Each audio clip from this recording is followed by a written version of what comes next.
We are here in Westfield today with Brandy, B Dizzle. We're wearing matching glasses. What's our address here?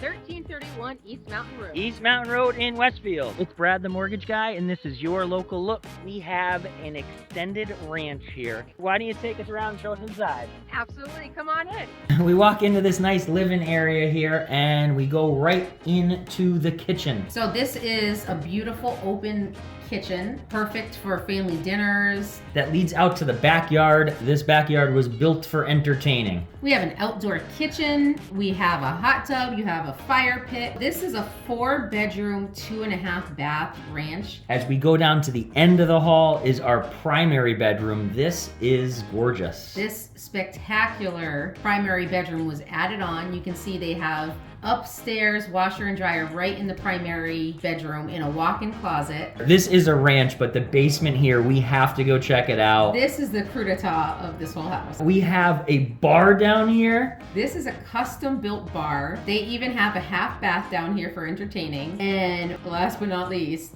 a full movie theater. All right, Brandy, you're right. This one really does have it all. If you'd like to get a private tour of this house, Brandy's information is up there on the screen. Reach out, give her a buzz. You want to get pre-approved for this place, give me a buzz. Would love to hook you up. Westfield, appreciate you having us. This is Brad the Mortgage Guy. We're out of here.